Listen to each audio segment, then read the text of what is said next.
la va a fundar el ermita, entonces tiene creo que un accidente o algo así, y tiene una revelación y decide abandonar el mundo y fundar una orden con una estructura militar, cuyo deber es única y exclusivamente con el Papa.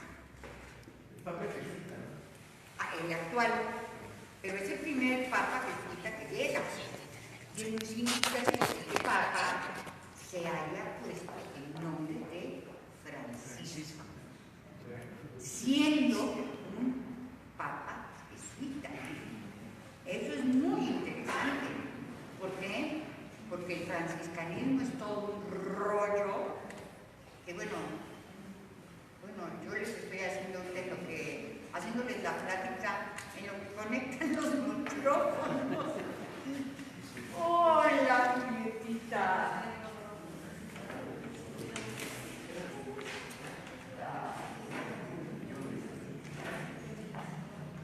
Muy contenta de verlos, muy contenta de que estén aquí en el estudio.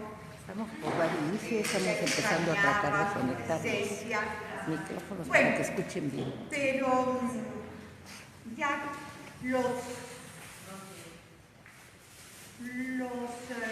borbones van a acabar preparando el camino para la independencia.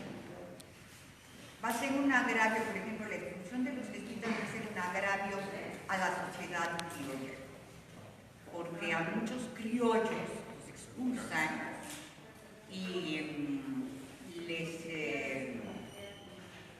o sea, a los jesuitas los pescaron con lo que traían puesto. No les permitieron tomar nada, se hizo en absoluto sigilo. Y hubieron pueblos que se rebelaron en el Bajío, en San Luis Potosí, de vuelta, y a esos que los despojaron. En México, por ejemplo, no había ejército. Con los Habsburgos no hay un ejército. Va a haber un ejército hasta el siglo XVIII con los Borbones, después de la famosa guerra de los 7 años. ¿Y saben de esa guerra? Ay, qué bueno, que también se me No, pero no me lo quiero llevar por el camino, porque pues eso da para muchas reflexiones de otro orden. Y sí. Yo me quise hacer una pregunta. Usted hágamela, a ver si se la puedo responder. Sí. Los jesuitas se han distinguido por una gran preparación, por una gran capacidad. Así es. Lo estoy viendo con lo que usted comenta, que tenían unas propiedades tremendas. Eso. Y se dedicaban sobre todo a la educación. Sí. Ahora, parte de la expulsión se debería que les tenían miedo a los jesuitas. Yo tengo la impresión, sin que lo pueda, creo que España y los otros países que los expulsan previamente entienden que tienen un Estado dentro de otro Estado. Claro, a ver, si tu confesor, si tú eres profundamente católico o católica, y tu confesor es un jesuita, bueno, pues tiene tu vida y tu conciencia y tus pecados en sus manos. Así de fácil. ¿O no? Sí. Ahora, para entender esto, tienen que ser profundamente creyentes. Yo no sé qué tanto lo sean ahora. Si te voy a educar a tus hijos, los voy a educar bajo los preceptos de los jesuitas. Y los jesuitas van a ser, en un sentido, una orden bastante ilustrada. Por ejemplo, en términos de filosofía, en el colegio que tienen allá en San Miguel Allende, hay un colegio de jesuitas, donde está el padre, ¿cómo se llamaba? Gamarra. Y empiezan a introducir digamos, una nueva manera de estudio, porque estaban con los Habsburgo, pues seguían enseñando las mismas cosas que en la Edad Media. Entonces va a crecer, la extinción va a doler mucho a los jesuitas, a los novohispanos. Por ejemplo, a todos los que se levantan, por ejemplo, les aplican el garrote, les confiscan sus propiedades. No solo les confiscan las propiedades, por ejemplo, les echan sal. Cuando tú echas sal, por eso el dicho de no me eches la sal, es que donde hay sal no se va a dar nada. ¿Se dan cuenta? Y la sal la echan donde ellos habitaban. ¿Cómo? Donde ellos habitaban, sí, claro, claro. Así es, entonces, y muchos criollos que pertenecían a la sociedad novohispana van a ser expulsados, pero con ellos se van, por ejemplo, Clavijero. El padre Clavijero, la obra de Clavijero, la historia antigua de México, la primera edición es en italiano y la primera edición en español sale en Londres en 1836. ¿Quieren que les presuma? Yo tengo un ejemplar. Es mi libro más valioso. ¿Ya? A ver. ¿Ya puedo cantar o no? Sí, les canto, es que hay algo que me gusta, es eso. Pero no me grabes tú. ¿No? No. Lo siento. No, es que yo quiero cantar.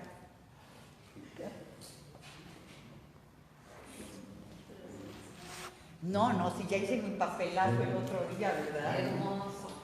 Sí, lloré. Todo el mundo le encantó. Los que se perdieron esa charla la pueden ver por YouTube, ahí está, y en Facebook, la que nos dio sobre Hidalgo. Ay, sí, pero después que la oí, me da una rabia. Porque claro, cuando hablas, dices, te comes un montón de cosas y yo digo, ¿cómo pudiste decir eso, idiota? Bueno, pues escribe un libro y, ¿verdad? Y así, escribe tu libro y así ahí lo vemos. ¿Puedes venir ya? Con un micrófono tenemos, ¿eh?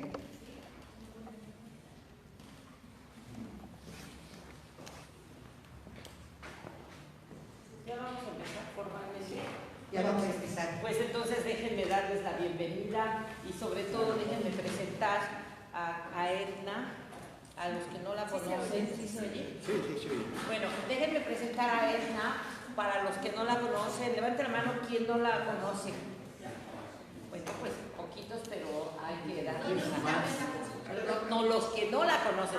Digo, Edna ha sido acompañante, maestra, amiga de este grupo de Brújula Metropolitana, de este círculo de estudios desde sus inicios. Incondicionalmente nos ha dado cartas, nos ha brindado sus conocimientos, sus saberes y nos ha venido acompañado por todo el peregrinar que hemos tenido en diferentes lugares de la ciudad. Y después, generosamente, cuando nos quedamos también sin espacio, ella nos prestó aquí y aquí estuvimos por 3 años. Nos aguantaron por 3 años con lo que eso implica, con su solidaridad, sobre todo su padre, a quien le enviamos una felicitación y un pensamiento amoroso, que fue el que le infundió y que le dio todo su conocimiento y sus deseos de vivir a Edna por la historia, por el país, y a nosotros nos recogió con los brazos abiertos. El Señor quería que estuviera aquí Obrador. Desafortunadamente ya no lo vio, pero estuvo. Andrés Manuel estuvo aquí cuando iniciamos la campaña precisamente del 2012 y cuando aquí se presentó Monreal. Ricardo Monreal aquí inició su campaña, y aquí la cerró también, y vino Andrés Manuel, entonces bueno, pues se le hizo. Y bueno, muchos más, su hermano don Luis Manuel, Luis Miguel, su hermana Anita, o sea, toda su familia, gente de pensamiento crítico, progresista, de izquierda, vamos a llamarle también, aunque ya esté tan vituperiado el término, pero es gente de izquierda. Y bueno, sus conocimientos es la historia, más que conocimientos ella lo ha digamos que hecho ya parte de su ser. Sus actividades que hace en este espacio, todas están relacionadas con la historia, la cultura y el arte. Y tiene una facilidad enorme para crear cosas diversas para la manifestación cultural. Una charla como esta, ustedes van a ver que la convierte en un elemento, más bien dicho, en una mezcla. Porque muchas veces cuando la gente ve estos videos, luego no sabe con quién están hablando, y para que se den cuenta con quién están hablando. Ella es historiadora, fue directora del Museo de la Revolución, también del área de patrimonio de la Ciudad de México, y también de la Dirección General de Cultura, en su momento en la Delegación Cuauhtémoc, además de otro tipo de investigaciones, como ya lo dijo, también ha escrito libros, tiene varios libros ahí que los debemos de poner aquí en la puerta. Y bueno, ya antes de que me empiece a aventar, ya la dejo que siga con la plática, que como ustedes ven, es muy rica y muy, la verdad, es muy sabrosa.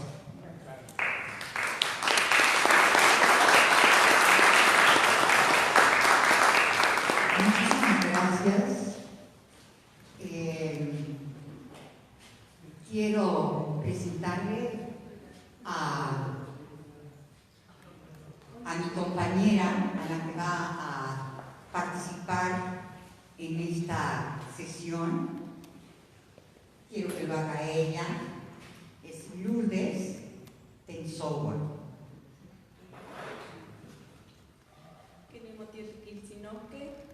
Tocan los de software, Nican Cuachimoyek, Canistinocan, Mercurio. Hola, buenas noches. Mi nombre es Lourdes Software. No se oye. Lo que acabo de decir, fuerte. Lo que acabo de decir es que No, porque tequeque se le llama así a una forma de expresión donde la mano indígena se hace muy visible. Pero si ustedes observan la escultura de lo que vimos ahora, es una mano muy europea. No vemos rasgos indígenas, o sea, hay una finura en el labrado de la piedra que no encontramos en el arte egipcio, por ejemplo.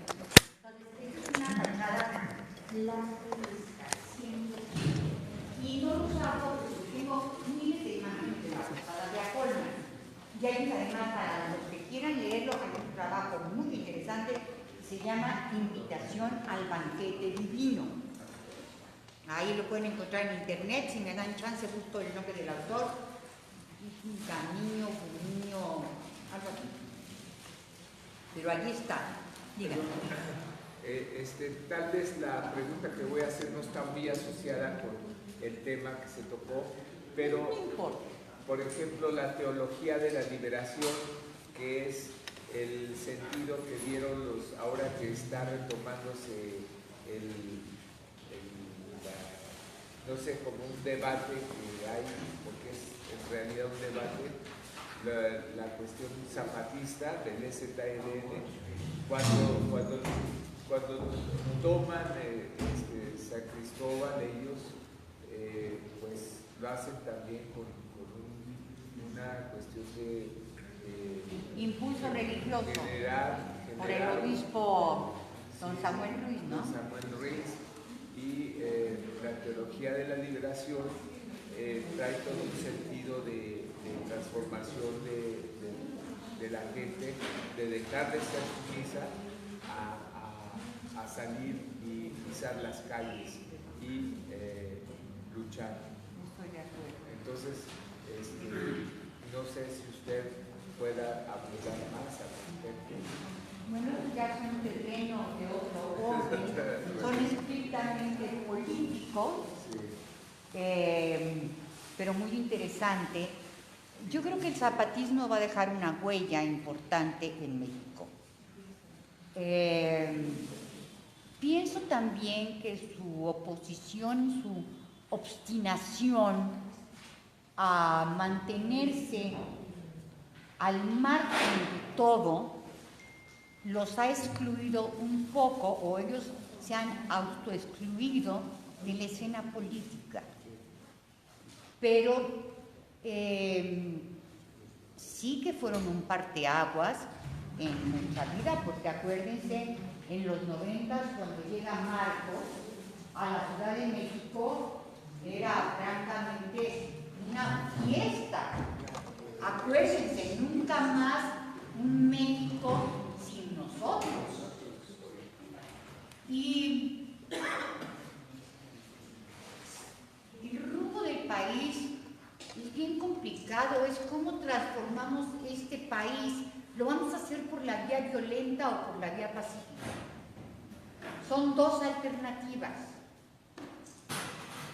bien distintas. Si lo hacemos por la vía violenta, nosotros vamos a poner los muertos. Si lo hacemos por la vía pacífica, pues es lo que estamos intentando con este nuevo gobierno.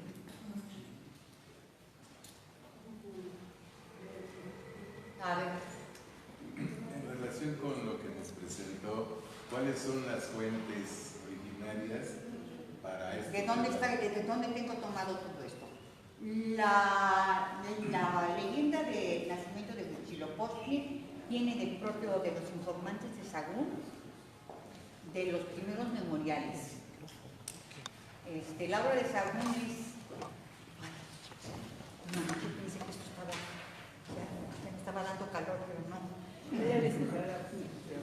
Bueno.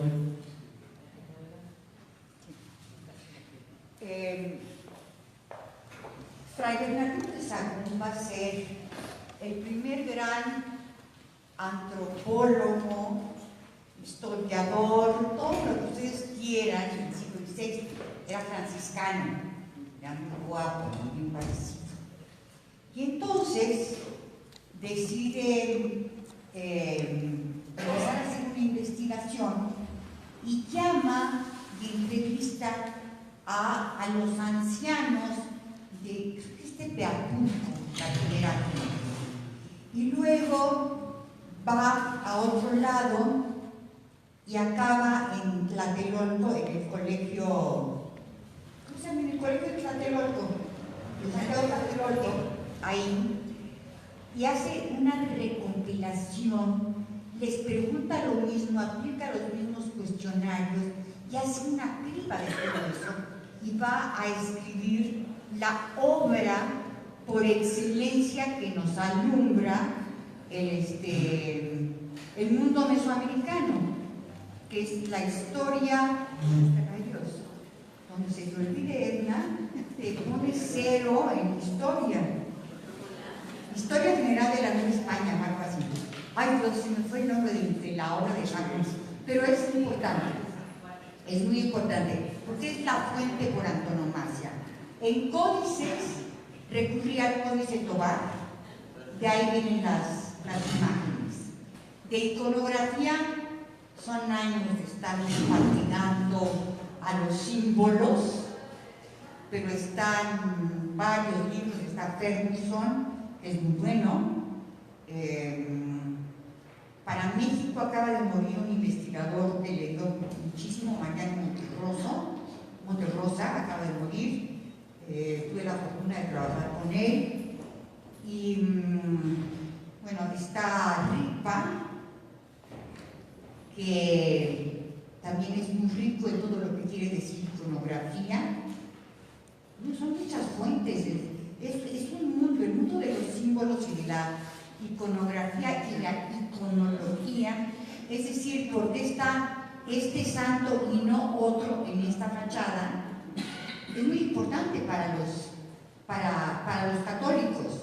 Lo que pasa es que ahora nosotros ya no sabemos leer ese lenguaje, pero cuando uno lee, por ejemplo, una fachada desde esa perspectiva,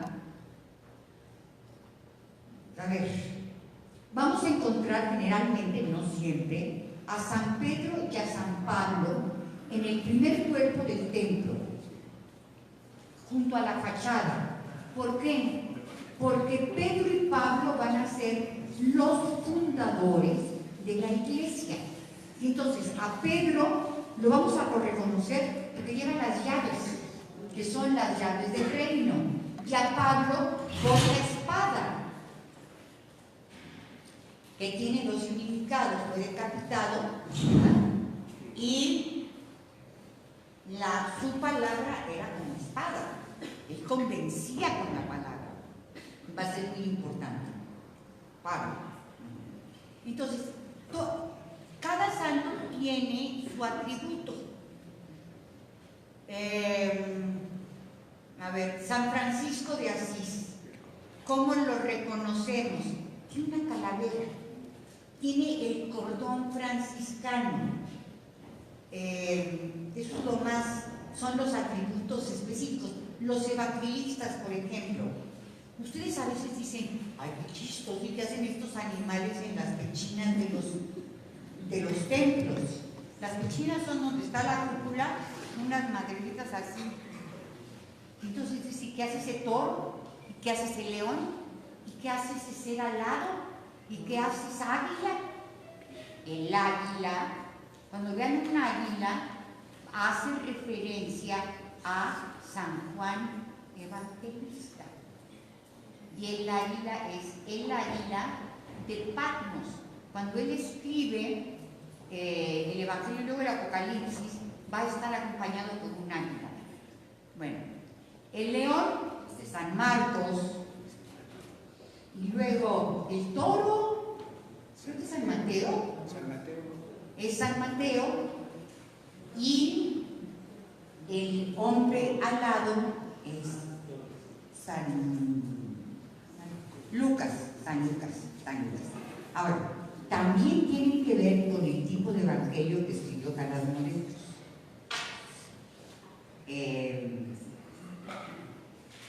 El león, cuando uno lee el evangelio del león de San Marcos, nos va a presentar a Jesús como rey. Y el león es el rey de los animales. Y no nada más para la cultura cristiana, sino desde tiempos inmemoriales tiene esa carga. Luego, ya decimos el águila, el león, el toro es el símbolo del sacrificio por excelencia. Y entonces, el evangelio de San Mateo, nos va a hablar de Jesús como víctima, como el que viene a inmolarse para la redención. Y el que habla del hombre, habla del Jesús encarnado en hombre, que se hace carne y que viene a la tierra, se inmola, baja 3 días al inframundo y al tercer día resucitó entre los muertos. Justo esos 3 días están vinculados con el calendario lunar. Es la luna nueva, es la luna que no se ve. La luna tiene un ciclo de 28 días, pero 3 días nosotros vemos la luna. Ahorita está menguando, ¿no? Está menguando, entonces ya está muy unida. Va a venir luna nueva. Por 3 días no va a haber luna. Y esos son los 3 días que muchísimas deidades, como el dios del maíz, bajaron a luna. ¿Ya quedó? No, ligado a la pregunta que hice y la respuesta que agradezco, cuando planteó esta coincidencia del nacimiento de Apis, Horus, Mitre, Jesucristo, Mitra y Huitzilopochtli, pensé que pudiera haber alguna influencia cultural en términos temporales. Horus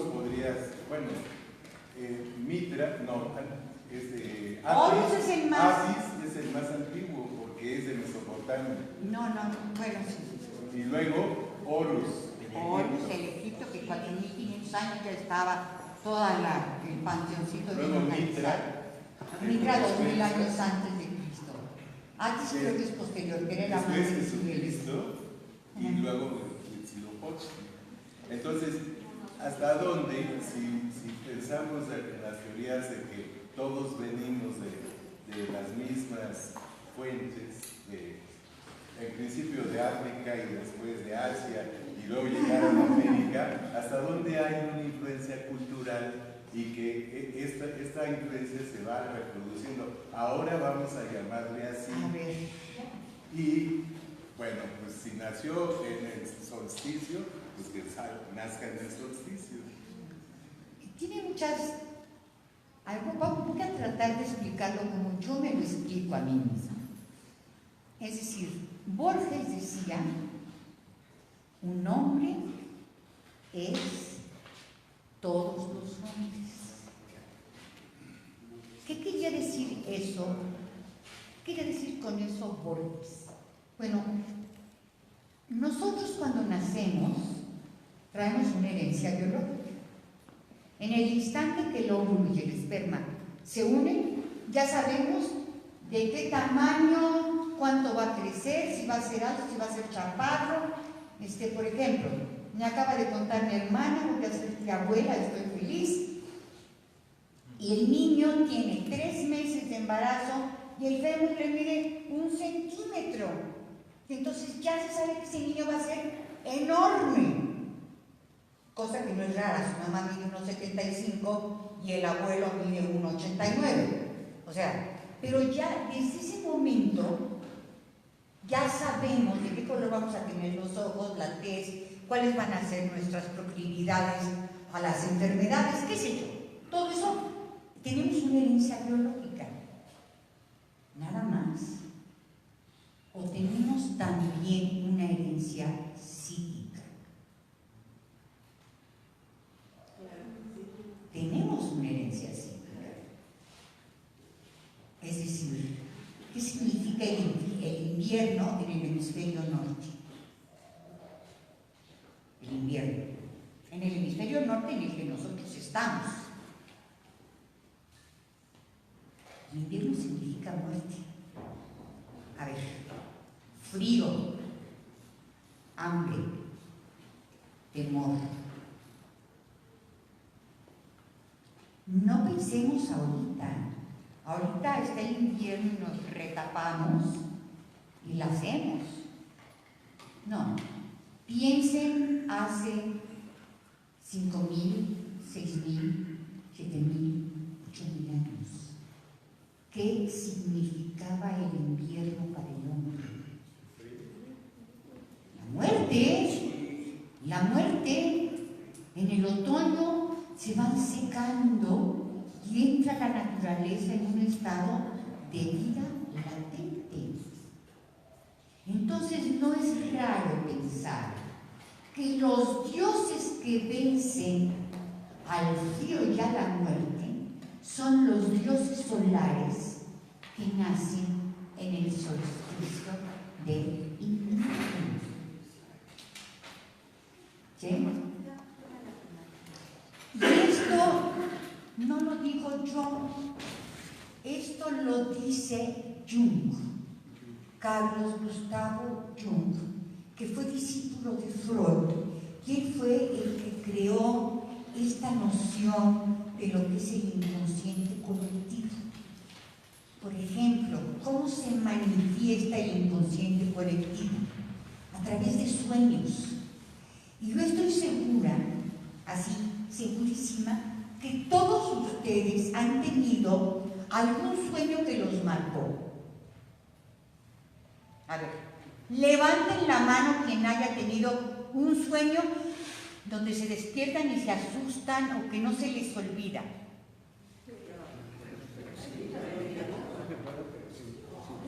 Todos, la gran mayoría, hemos tenido un sueño así.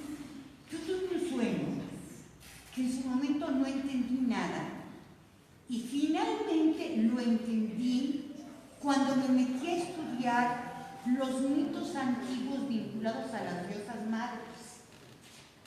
A ver, si les voy a contar mi sueño y luego les cuento el mito. Soñé que estaba muerta, pero que no estaba asustada, que estaba con mi mamá y que estaba con mi hermana, y entonces ya me existía esto, y había un autobús como de los de turismo con los que salimos a conocer el país, y entonces yo me subía al autobús y pasaba una mujer y me decía, pero al lugar a donde vamos no puedes ir con joyas. Bueno, yo iba, en esa época tenía un esposo joyero, entonces me empezaba a quitar las arracadas de brillantes, el brillante de aquí, las cadenas, o sea, todas las joyas que llevaba, pero sin ningún temor, y se las ponía. Y llegaba yo al lugar donde tenía que llegar, que era como el lugar de la muerte, el inframundo, y ahí viene la parte más sabrosa del sueño.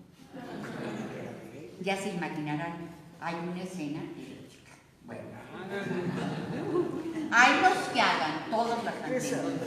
Oiga, eso ya no lo estés grabando, ni lo vayas a subir, esto lo editas, si no, llegaron 50 likes.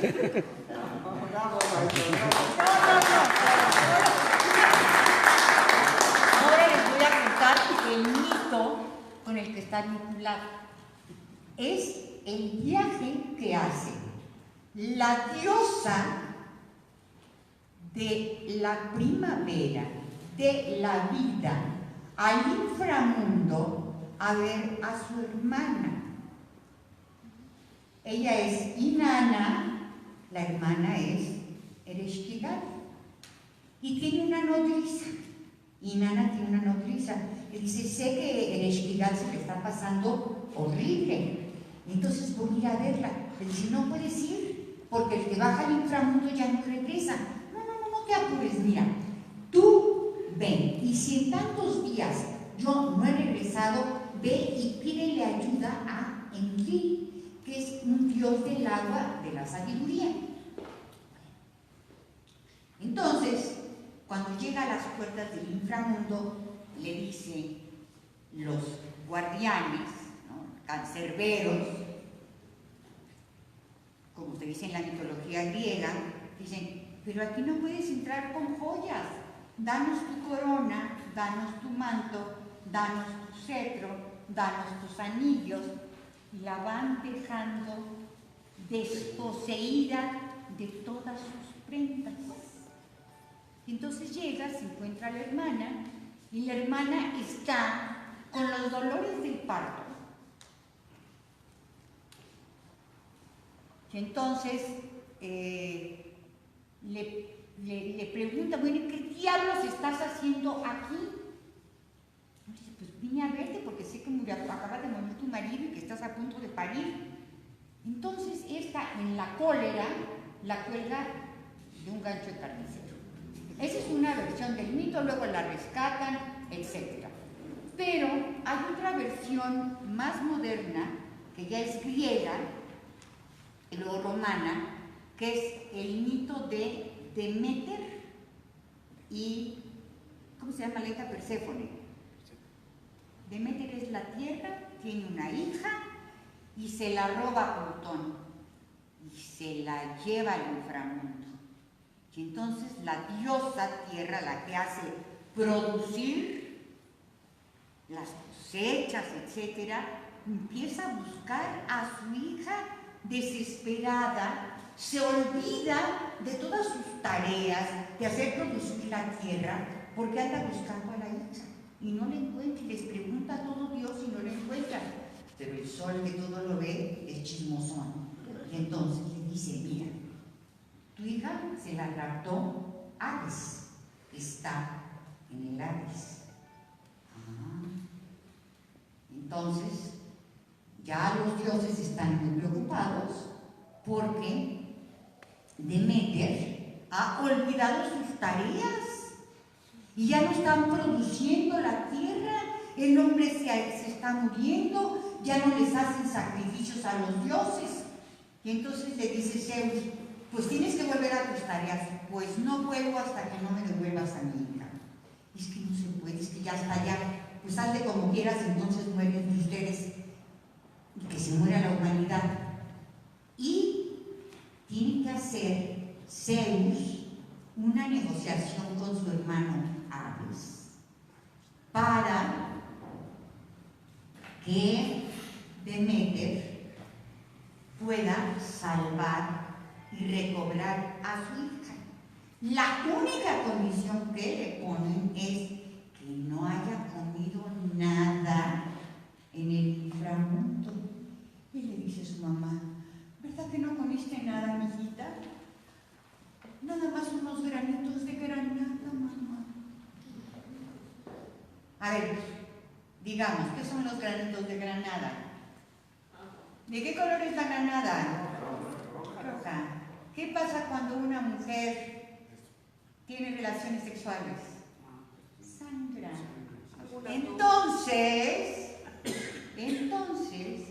aquí el mito es muy interesante, porque la hija va a pasar 6 meses en el inframundo y 6 meses en la tierra. Y si ustedes oyen mi sueño y estos mitos, lo que yo tuve, porque me desperté sobrecogida, dije, hiciste el viaje al inframundo. Esta es una versión en sueños de un antiquísimo mito universal. ¿Quedó claro? ¿Alguien quiere? ¡Ay! Me van a volver loca. Ya hay más intimidades, por favor. No, que el pensamiento decolonial dice que la versión de la historia de que Cristóbal Colón llegó y que fue el disque descubridor de América son puras patrañas, que ya indios de la India, chinos, fenicios, africanos. A ver, ¿alguien sabe por qué se tiene que purificar la Virgen María?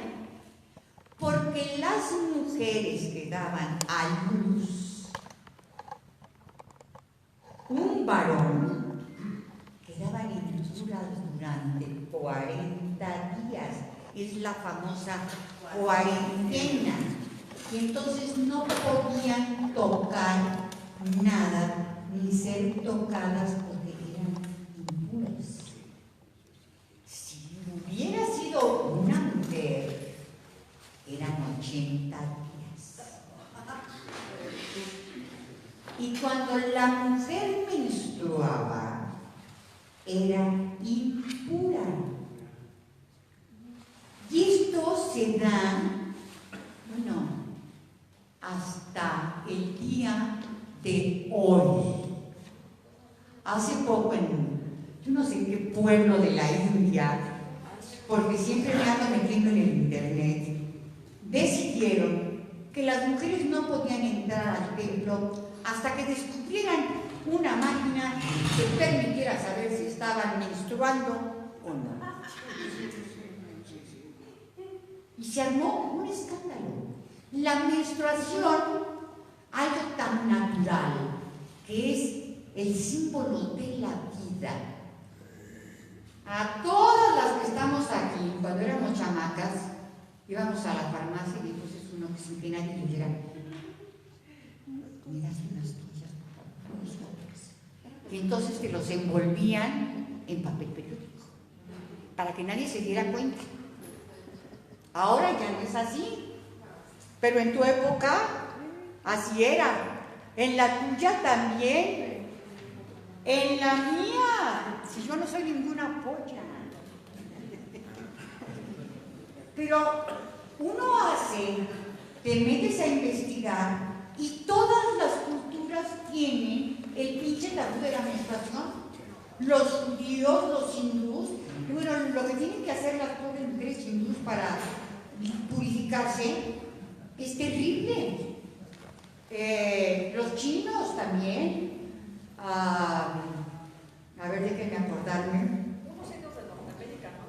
En Europa, a ver, la mujer que estaba menstruando, si tocaba el vino lo acedaba.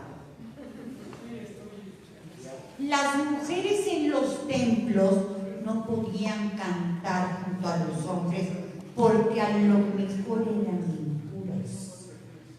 Disculpe, pero yo escuché una plática, no recuerdo si era un pueblo de Nada en un altar está, esto se llama iconografía. Y entonces uno tiene que aprender y conocer qué simboliza cada uno de estos símbolos. ¿Por qué? Porque era una manera de enseñar didácticamente que se ha usado mucho. Por ejemplo, en las enjutas que tenemos. ¿No lo ven? Sí. ¿Cómo no? Es un angelito y aquí está una señorita.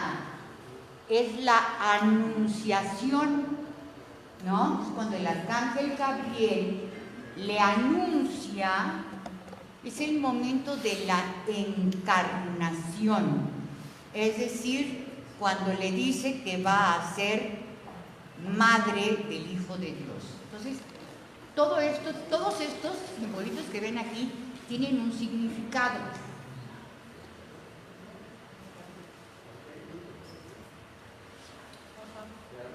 Bueno, ahora vamos a ver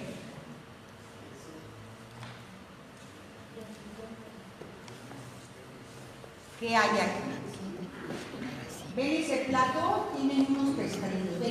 ¿Ven la clave del arco, no?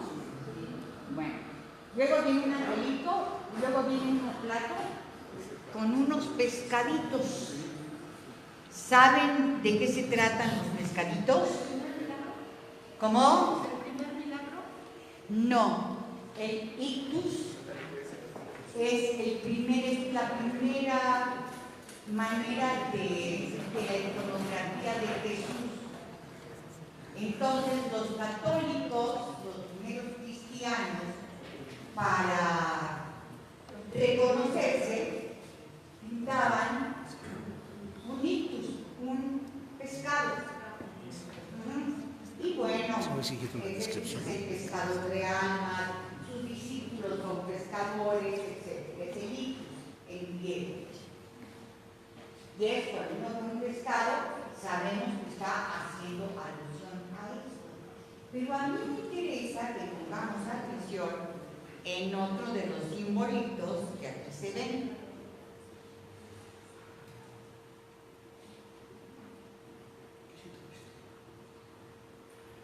Y me dicen estos que están. Este que sería ahí, el primero en el arco de abajo, son unos celotes. Bueno, véanlo. No tengo por qué mentir. ¿Ya? El primero, ven son dos arcos en el del fondo. Ok, pero no, son unos celotes, qué chistoso. Bueno, pero no es lo único. Tenemos otros frutos de la tierra. Tenemos cacao, por ejemplo. ¿Lo distinguen? El cacao es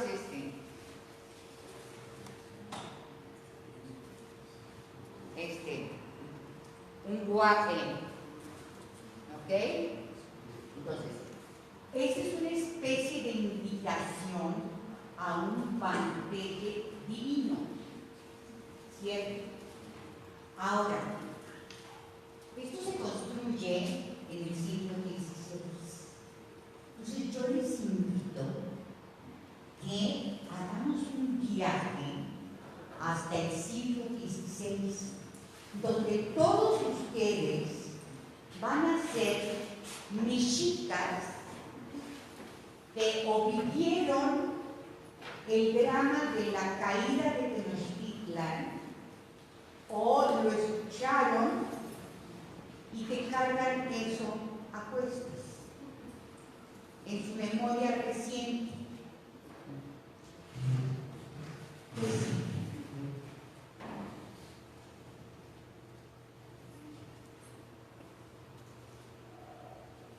vamos a ver qué esconden los símbolos.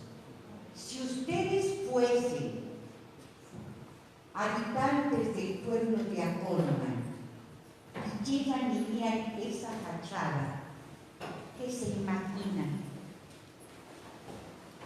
Cuando ven el aguil, el pez, pero también ven unos elotitos, ¿en qué van a pensar? ¿En qué? En la alimentación, en la fusión. Vamos a ver lo que esconden los símbolos.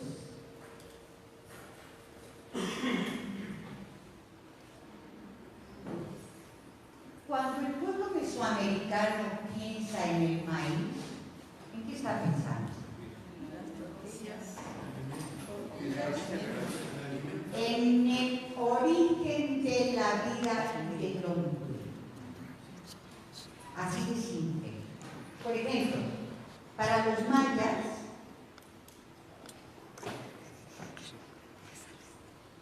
ahí tienen al dios del maíz, que es un dios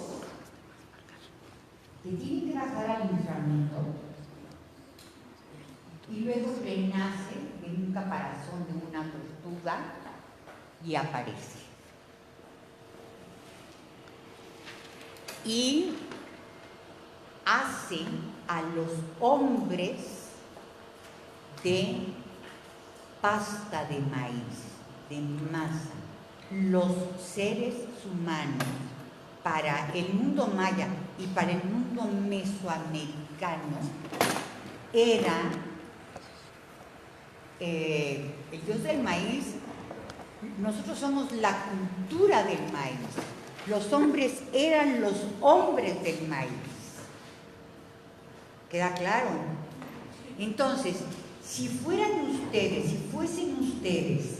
hombres del siglo XVI, hombres y mujeres del siglo XVI, y llegan y ven esa fachada, ¿en quién van a pensar? Van a pensar, evidentemente, en el dios del maíz, seguramente. Pero puede ser que no me crean. Pero vamos adelante. Dijimos que íbamos a hablar de los símbolos y vamos a ver cómo estos símbolos han permeado nuestras tradiciones navideñas. ¿Y qué tiene que hacer el dios del maíz o ese maíz en Acolman? Pues ¿con qué lo vamos a vincular? Con la Epifanía. ¿Saben quiénes son esos personajes? Los 3 Reyes Magos. ¿Saben dónde están? ¿No? En San Apolinar el Nuevo, en Italia, en el norte de Italia, en una ciudad que se llama Ravenna. Y es la primera imagen que tenemos de los Reyes Magos. Ya están con su nombre, Baltasar, Melchor y Gaspar. Y se reconoce, ¿qué quiere decir Epifanía? ¿Saben qué quiere decir Epifanía? Quiere decir manifestación.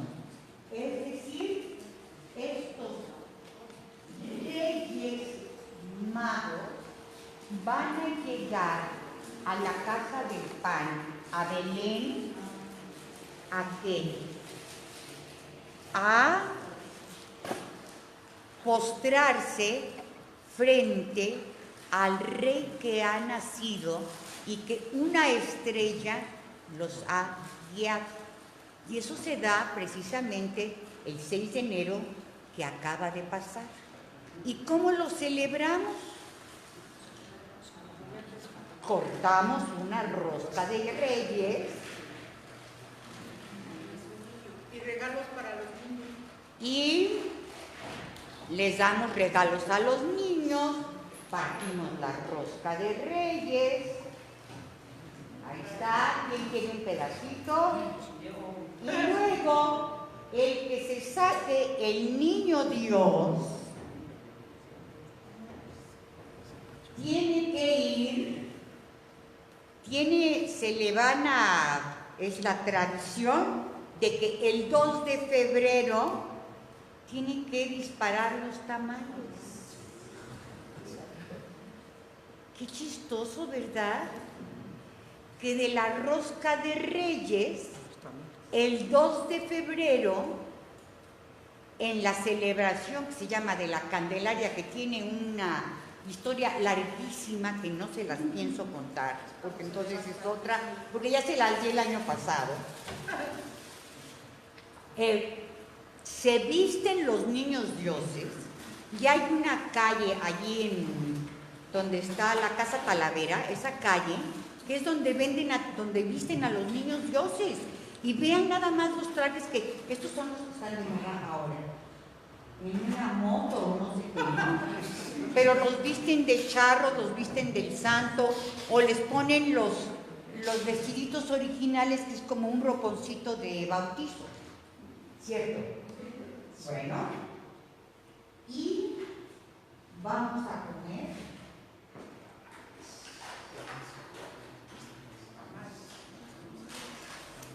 tamales riquísimos. Entonces, en esta historia, algo que parece que no tiene relevancia sigue presente hasta nuestros días. Pero ustedes dirán, no, esta señora está diciendo alguna chaladura. Bueno, fui el 28 de agosto a Colima. La iglesia está bajo la advocación de San Agustín.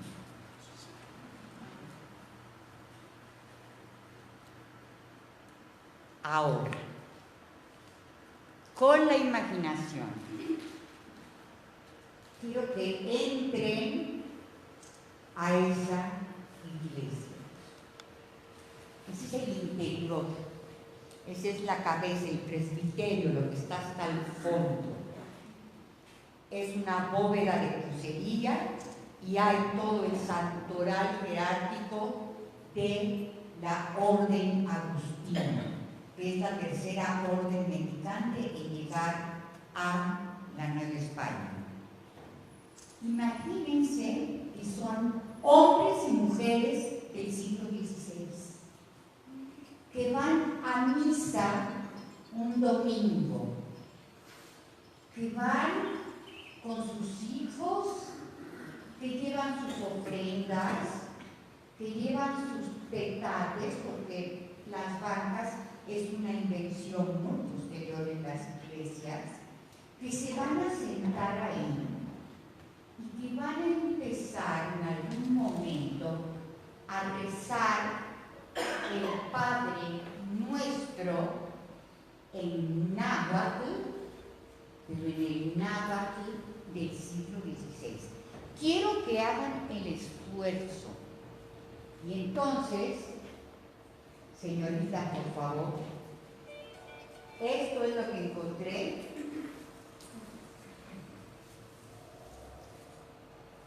Este 28 de agosto en San Agustín, Colima.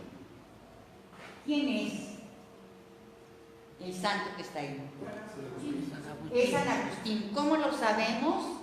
Tiene la mitra de obispo, fue obispo de Hipona, tiene un libro, fue un doctor que escribió, además de sus confesiones, la ciudad de Dios, y tiene una iglesia, es considerado uno de los doctores de la iglesia, y en donde debería ir el báculo de obispo que le pusieron los habitantes de Acolman hace apenas unos meses. Una calle de maíz. Una calle de maíz. Entonces, a ver, ya le van agarrando el hilo a la cuestión. Ahora, le voy a pedir a Lulú que nos diga el Padre Nuestro en náhuatl, pero no en el náhuatl de ahora, sino en el náhuatl del siglo XVI. Y ahora sí todo el mundo debe escuchar.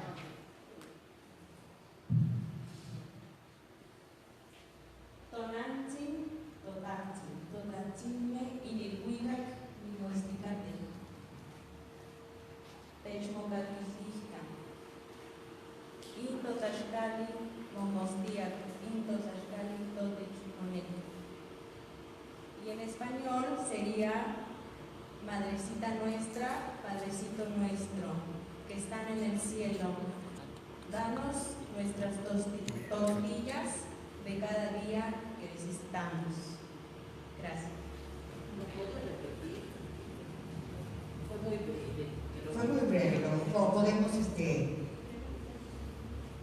A ver, aquí está. Es muy chiquito. ¿Tú ves? Padrecito nuestro, madrecita nuestra. Madrecita nuestra, Padrecito nuestro. Es que no se escucha ahora. Madrecita nuestra, padrecito nuestro. En español. Madrecita nuestra, Padrecito nuestro, que en el cielo están, danos hoy nuestras tortillas, las que cada día necesitamos. ¿Es en español?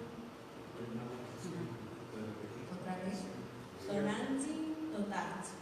Tonantzime, inilhuica, mimoesticat. Techmoyecatl. Intotashka, momostiac. Totashka, totechmoneco. A ver. Oigan, ¿cuándo vamos a hablar náhuatl del siglo XVI?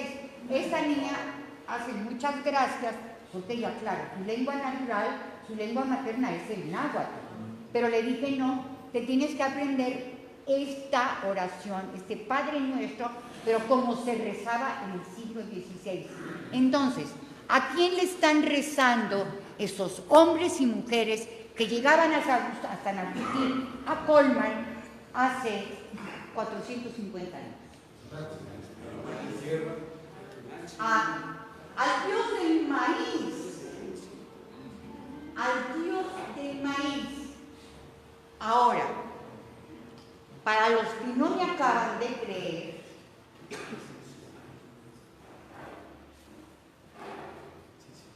ahí está. Miren, cuando yo llegué a Colman, yo doy clases, iba con mis alumnos. Cuando llego y veo a San Agustín con la caña del maíz, ha sido una de las experiencias profesionales más emocionantes de mi vida. ¿Por qué razón? Porque todo lo que uno lee, de pronto lo constatas.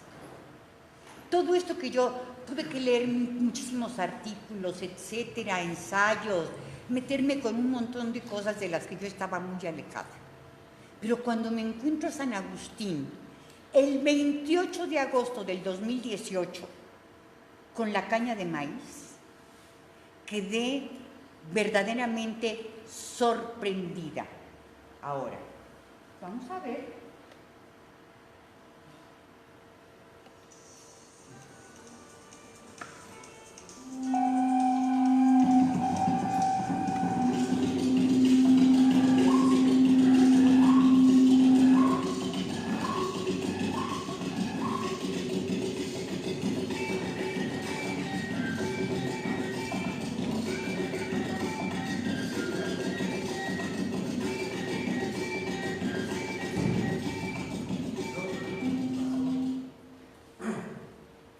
A ver, muñecas y muñecos.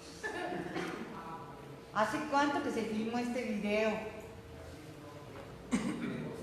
Bien poquito, ¿no? A ver, Juju. ¿Dónde está el micrófono? Okay. Cuéntanos cómo se llama el pueblo en el que naciste. Bueno, yo vengo de Veracruz. un pueblo pequeño que está entre Orizaba y Socorrica. Bueno, ahí en el pueblo lo que hacen, todavía se respeta todo sobre la hacienda, sobre las cosas de la casa, que hacen un ritual cada vez que se siembra algo, que se haga una casa, que se estrene una casa, o de todo. Así que ¿Cuándo hacen el comal? ¿Cuándo? ¿El comal? El fogón. Cuando sí, digamos, Pégate el micrófono, hija. hacen un cuadro para poner ahí el fogón, pero si es nueva, hacen un ritual pidiendo permiso, donde ponen ahí tierra y piden permiso a la tierra, a la casa, de que se les permita hacer ese fuego para que pueda servir de los alimentos, poder hacer ahí los alimentos. Y las tortillas. Uh-huh. Bueno, esto se sigue haciendo en el siglo XXI, en lo que es parte de lo que es la Sierra Norte, que está entre Puebla y Veracruz. Y entonces yo me pregunto y les pregunto a ustedes, cuando cortamos la rosca de Reyes y acabamos celebrando y comiendo tamales el 2 de febrero, ¿qué les está diciendo? ¿Qué está recordando? ¿Qué hay en este ritual que seguimos repitiendo año con año?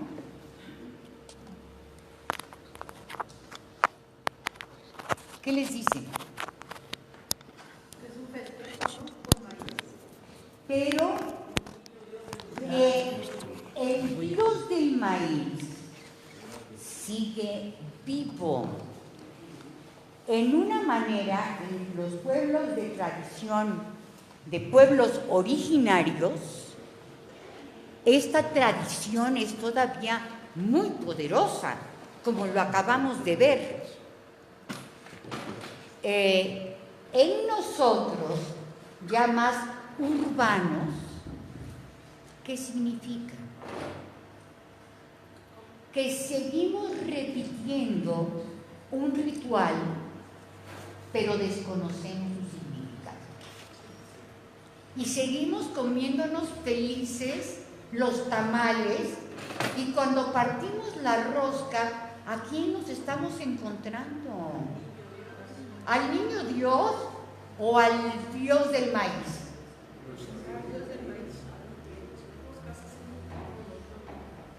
Bueno, entonces, esta es una parte de cómo nuestras tradiciones navideñas están pintadas con un barniz católico, pero de una raigambre profundamente indígena. Y ahora vamos a ver otro asuntito que también se dio en Acolman. Esta es una imagen de una posada, ¿no? ¿Y qué hacemos en las posadas? ¿Cuándo empiezan las posadas? ¿De qué se trata? Todos hemos estado en posadas tradicionales, todos hemos roto la piñata, todos hemos cantado dale, dale, dale, no pierdas el tino, ¿verdad? ¿Cómo? Pedimos posada, vamos tocando puertas, etc. Y yo me pregunté un día, bueno, ¿y de dónde viene esta tradición? Entonces, estudiando a Colman, me dicen, pues las posadas son originarias de Acolman, porque en la segunda mitad del siglo XVI fue un fraile agustino a pedirle al fray Diego de Soria, fue a pedirle al Papa permiso a hacer unas misas de aguinaldo. Unas misas de aguinaldo. ¿Saben de dónde viene la palabra aguinaldo? ¿A qué no? ¿A qué no? ¿A qué no? Es celta. Es celta. El origen es eso, es un presente. Los sacerdotes, los druidas, en diciembre se subían al árbol sagrado, que era el roble, y aventaban regalos a los niños. Bueno, entonces empezaron a celebrar las posadas en Acolman, como las conocemos más o menos ahora. Cuando uno va a Acolman, lo que encuentra cuando va al pueblo de Acolman es una estatua de fray Diego de Soria dándole a una piñata. Todos conocen esa historia, bueno, no sé si no han ido a Acolman, pues pueden, ¿no? Pero vamos a ver qué tienen que ver las posadas con nuestro Acolman, ¿ok? Bueno, aquí debe haber puesto como una marcha. ¿Qué tenemos ahí? Corazones. Los que están a mi izquierda están en el imperador de los arcos, en la parte de adentro de los arcos. Ajá. Y el otro es un corazón atravesado por flechas bastante extravagantes, ¿no? Sí, ¿verdad? ¿Qué otra cosa les llama la atención de ese corazón? Tiene una cruz, ajá, y tiene una vena, tiene una arteria, ajá. Bueno, pero ustedes me dirán, no, pues este es el escudo de los agustinos. Y les digo, sí, en efecto, es parecido, este es el escudo de los agustinos.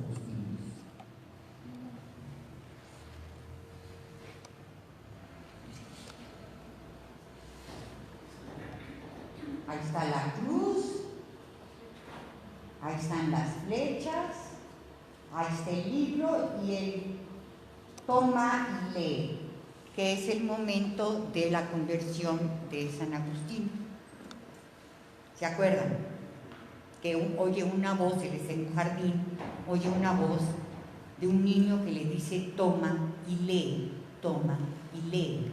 El corazón hace alusión al amor encendido que siente San Agustín por la divinidad. Y sin embargo, rascándole, yo dije, pero ¿qué hacen los corazones palpitantes de vida en el intraduz de Acolman? A ver, ¿con qué deidad mesoamericana la van a asociar? Con Huitzilopochtli, que va a ser el numen tutelar del pueblo mexica. ¿Cierto o no? Y esto nos lo estamos encontrando en una fachada católica.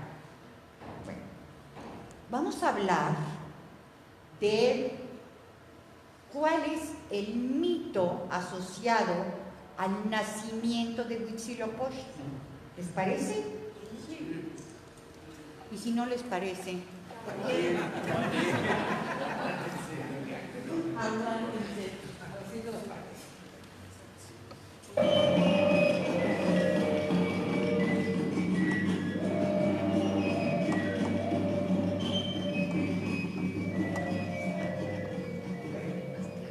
ya, les puse esa musiquita para que se ambienten porque nos vamos a ir al mundo mesoamericano, anterior a la conquista. Y esta es una lámina del Códice Tobar y hace alusión al cerro de Coatepec, o Coatepec, que es el cerro de la serpiente. Esto está, pero además acabo de leer, bueno, no, ya no acabo, ya lo leí hace un rato, ya se me olvidó quién es el autor, pero los arqueólogos del INAH ya precisaron exactamente dónde está el cerro de Coatepec. Es decir, el cerro donde va a nacer Huitzilopochtli. ¿Conocen la historia del nacimiento de Huitzilopochtli? Es muy curiosa, es muy linda. Miren, había una mujer que se llamaba Coatlicue, la de la falda de serpientes. A ver si es cierto.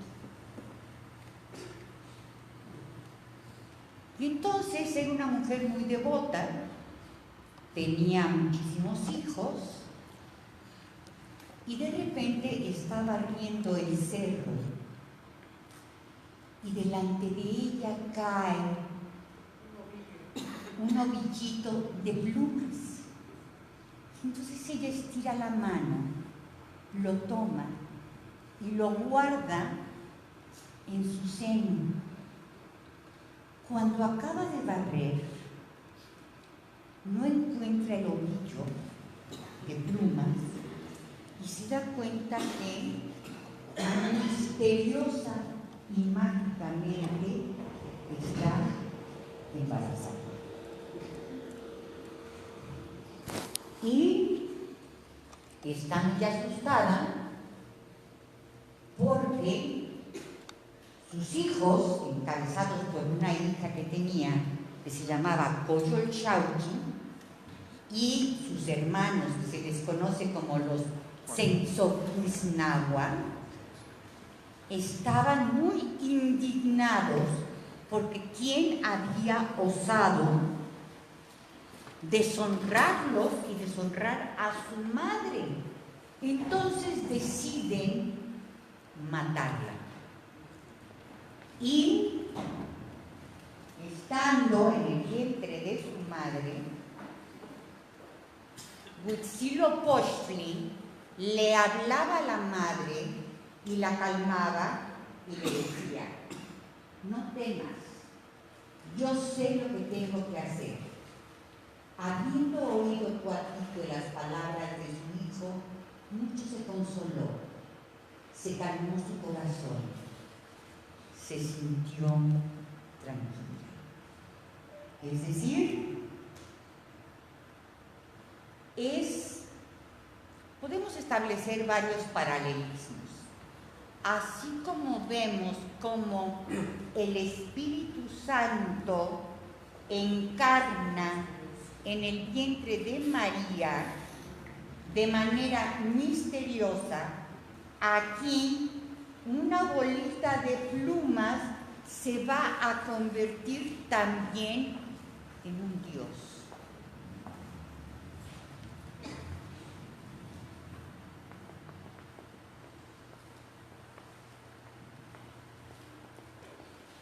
Y encabezados por Coyolxauhqui, van subiendo el cerro para atacar y dar muerte a la madre. Y el llamado Tochancaltin puso fuego a la serpiente hecha de teas llamada Xilcóatl. Ahí está, miren, es esta.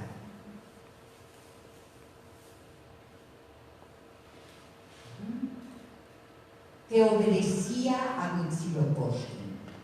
Luego con ella hirió a Coyolxauhqui, le cortó la cabeza, la cual vino a quedar abandonada en la ladera de Coatepec, montaña de la serpiente. Y este mismo ritual se celebraba en Tenochtitlan, y de ahí nos viene la famosa Coyolxauhqui, que va a ser vencida por Huitzilopochtli, porque Huitzilopochtli no nació como un bebé, nace como un joven, que no es el único, en las mitologías no es el único. Apolo nace también como un hombre joven, y lo primero que va a hacer es ir a darle, bueno, iba a decir en su madre, a la serpiente Titón, que había estado fastidiando a su mamá. Lo mismo hace Huitzilopochtli, nace como un joven, se atavía para la guerra y va a vencer a Coyolxauhqui. Y él se va a convertir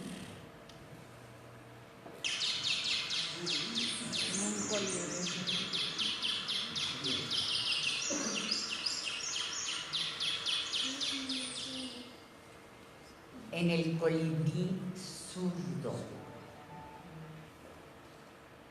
Eso quiere decir Huitzili, ¿sí? Colibrí, el que está a la izquierda del sol. ¿Y cuándo es el día en que nace Huitzilopochtli? ¿Alguien lo sabe? Exactamente en el solsticio de invierno. Vamos a ver cómo es este negocio del solsticio de invierno. Desde Mesoamérica.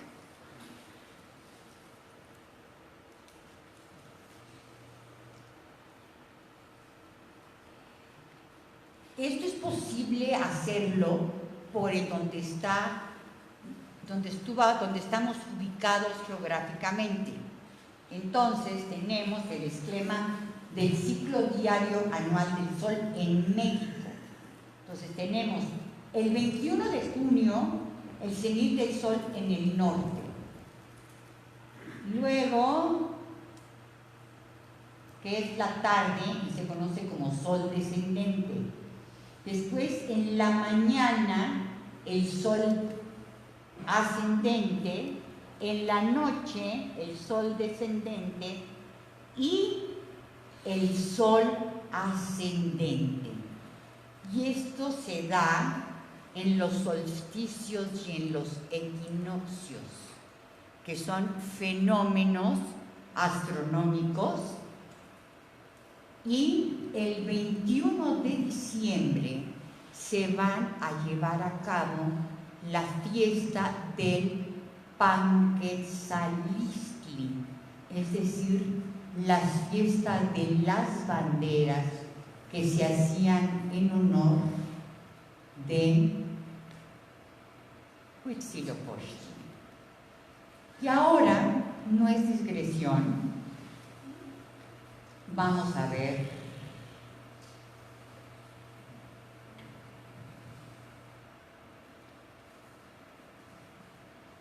cuántos dioses han nacido en el solsticio de invierno. Hay muchísimos, yo les voy a mencionar poquititos. ¿Qué tal Horus, el hijo de Isis y Osiris? ¿Qué tal Mitra, un dios de ascendencia persa muy importante que va a pelear con el sol, lo va a vencer, y de ese antiquísimo método, de ese antiquísimo mito, viene lo siguiente: ¿cómo nos saludamos cuando nos conocemos? A ver. Mucho gusto, ¿no? Mucho gusto, sí. Eso es lo que hace Mitra con el sol. Le da la mano extendida, y eso quiere decir que no estoy armado. Sí.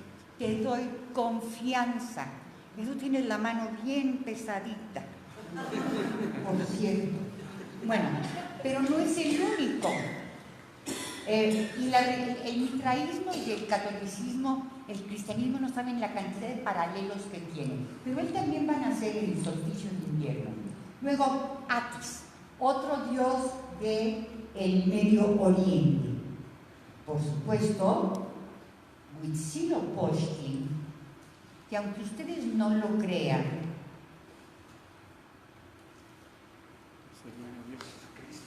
Jesús. Pero ¿por qué celebramos nosotros la Navidad el 24 y la noche del 24? ¿Por qué? Porque la fiesta de la Natividad del Señor se va a fijar con el calendario juliano y se va a extender por Europa y se va a imponer, digamos que en el inconsciente. Y entonces cuando se impone el calendario gregoriano, se tiene que recorrer el equinoccio de invierno al 21 de diciembre, pero ya la Navidad no se mueve. Y entonces tenemos que todos estos dioses y otros muchos más van a nacer en el solsticio de invierno. Y entonces, ¿cómo se celebraban las fiestas de Huitzilopochtli? Bueno, las doncellas y los donceles que habían servido al templo, vamos a Tenochtitlan,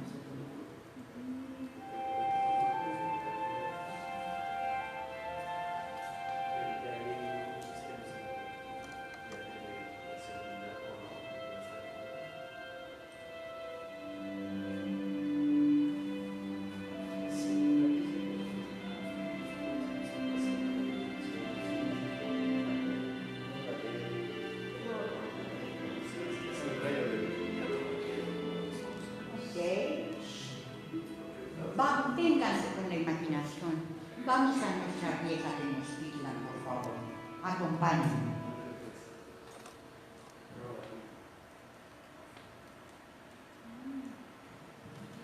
Esta es una reproducción. ¿Qué hacían en las fiestas de Huitzilopochtli? Que te hagan rápido, porque yo los estoy viendo. Jan, Juliana desde acá te está pidiendo y Fabián, las tres juntas y las respondes. No, una por una, porque si no me ataranto. Primero las damas. Porque yo estuve en una fiesta del maíz y me dijeron el nombre del dios del maíz, es Centeotl. No sé. Son tres nombres. Lulusa. Lulú. Ella se sabe los tres nombres, porque si Centeotl es el de la mazorca, pero tiene tres nombres dependiendo del estado. ¿Cómo se llaman los tres nombres del maíz? De agua. De los dioses. El primero cuando está fuerte. Cuando está verde, así empezando, es Shiloh. Y ya cuando está así, es Elos. Y cuando ya se secó es... No, pero el dios del maíz o la diosa del maíz es Centeotl. Son tres dioses distintos. El norte viene del segundo nombre. Ajá, Elos. Lo primero es Shiloh, cuando todavía no se Cuando pilotea la planta. El último es simple, o sea, seco. Pero ya es la mazorca es Centeotl, ¿no? Ah, sí, Dios. Pero es mujer, ¿no? Es diosa. Sí, es mujer. Dios. A ver, porque como estoy pecando, pásame el micrófono acá para que conteste las preguntas. Ay, entonces ven acá, o me dejan pecar. Te dejamos pecar. Sí me dejan pecar.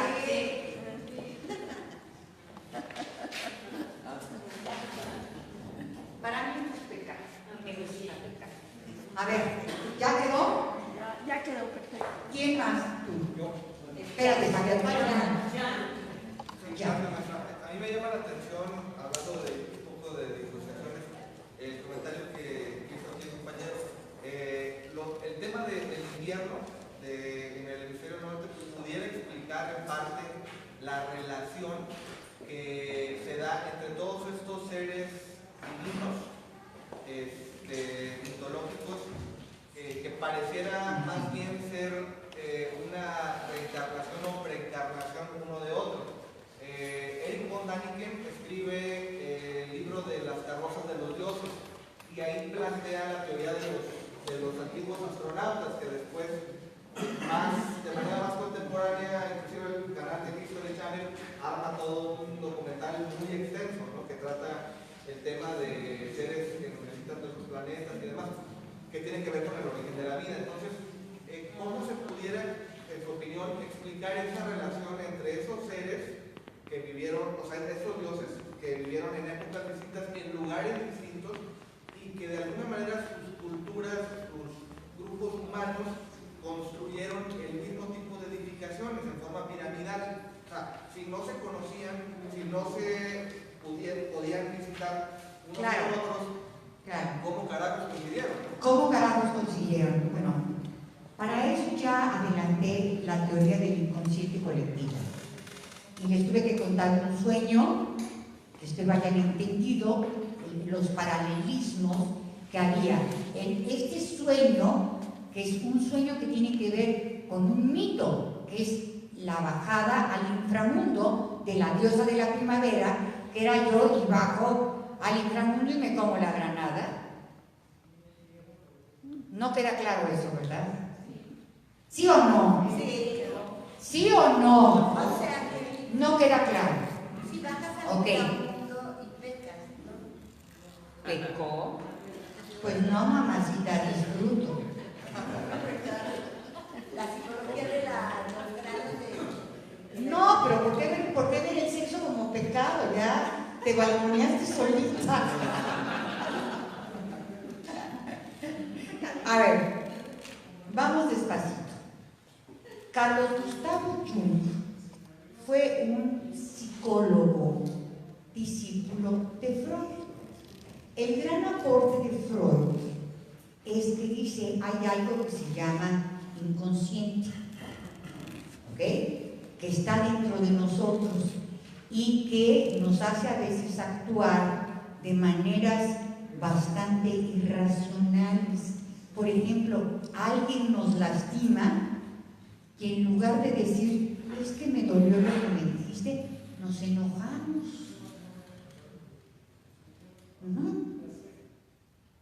Y entonces hace uno chaladuras. El hombre es más irracional que racional. Si no, el mundo no estuviera como está. ¿No creen? A ver, ¿están de acuerdo? O no me digan que su vida ha sido un ejemplo de racionalidad. Mira, o sea, cuando uno dice, ¿te quieres casar conmigo? Ni lo piensas, sí, mi vida. Y a los 6 meses dices, bueno, ¿cómo tomé una decisión tan irracional? Si este no es el príncipe azul, es el sapo. Bueno, ese es el inconsciente. Es típico. Cuando mi hijo era muy chiquito, un día me lo encontré con las manitas así atrás y la piernita cruzada, y además era chiquitito. Luego crecí ya en 1980, es muy fuerte, ya lo digo. Pero le digo, ¿qué estás haciendo, Juan Luis? Mamá, he estado reflexionando qué voy a hacer de grande. ¿Y qué quieres ser? Mira, no sé si ser charro o príncipe azul.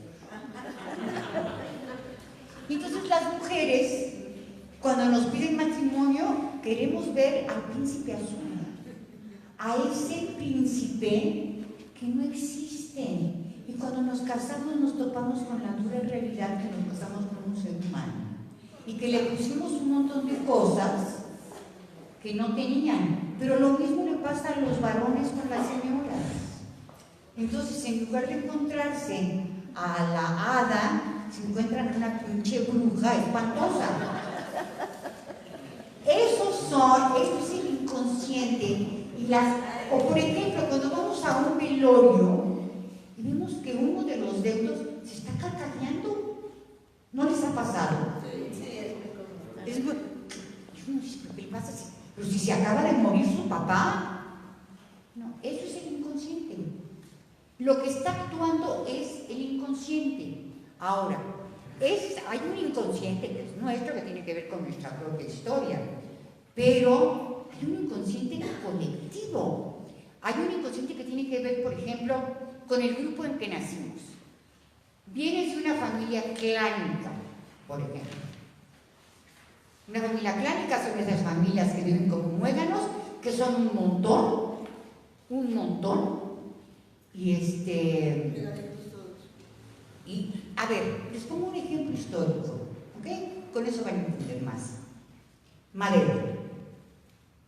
El abuelo de Madero era don Evaristo Madero, fundador de un linaje. Él era de Texas y nace cuando Texas todavía pertenecía a México. Le toca la era del despojo, de la guerra, y decide dejar Texas y venirse a Coahuila. Y ahí se casa, y del primer matrimonio tiene 7 hijos. Y rapidito se vuelve a casar y tiene 11. Entonces tuvo 18 hijos. Con esos 18 hijos, todos apellidados Madero Hernández o Madero Lobraña, no me acuerdo cómo se llamaba se apellidaba la segunda,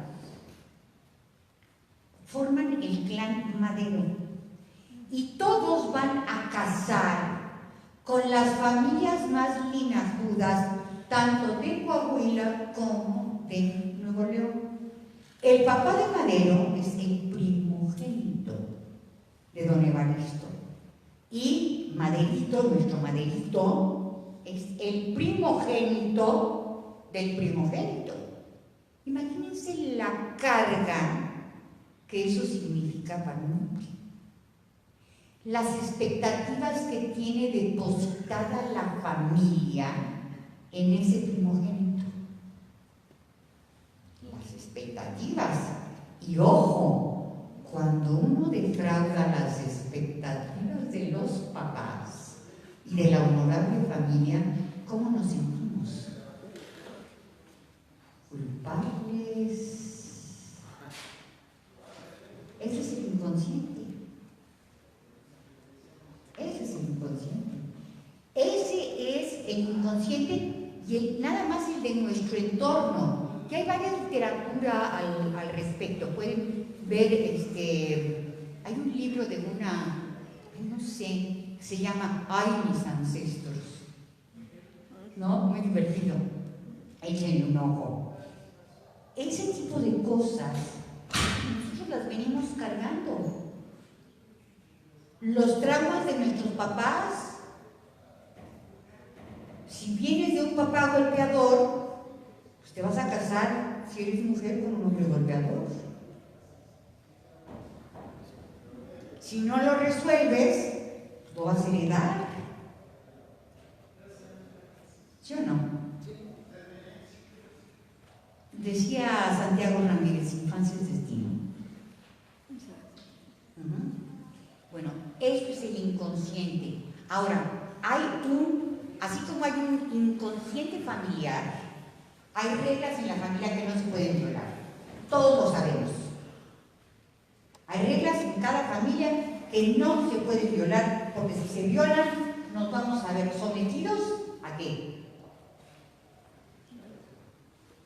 Al desprecio, al menosprecio, al hacernos un lado, sí o no. Entonces, cumplimos con las reglas. Con las familias claritas es un poco peor. Ahora, piensen en grandote. En grandote. Así como heredamos una herencia psíquica familiar, hay otra herencia psíquica universal, que es lo que Jung va a denominar el inconsciente colectivo que opera en todos nosotros.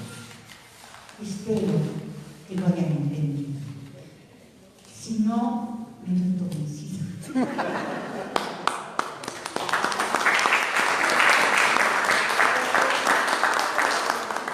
Vaya, la última Fabián ya. Favorablemente, yo estoy muy complacido. Por cierto, leí una vez un libro que se llama Mitos Universales, precisamente sobre esta perspectiva. A ver, Fabián, pero que se te oiga, porque estás haciendo un comentario muy sabroso. Ándale, que te filmen aquí. Gracias. Bueno, les decía que una vez leí un libro que se llama Mitos Universales y precisamente refiere todo esto. Hay un autor que se llama Robert Mann que también habla sobre esta perspectiva de los mitos. Y él dice, un mito es una historia dándose. Es más o menos una definición que él plantea. Pero mi pregunta va en este sentido. En la cultura mesoamericana y precolombina, la historia se escribe de manera mitológica, ¿no? Las referencias que tenemos son míticas. No, cuando entramos en la era de la supuesta racionalidad, bueno, pues ya surgen las ciencias y todo eso. Entonces, ¿Dónde entramos, no sé, pero dicen que ya estamos en eso. No, mi pregunta, lo digo porque toda esta plática a mí me recuerda, por ejemplo, una significación que tiene la infancia con respecto de la colonia. Cuando llega Hernán Cortés, él, bueno, pues hace su pareja a la Malinche y tiene hijos con ella, y después tiene hijos con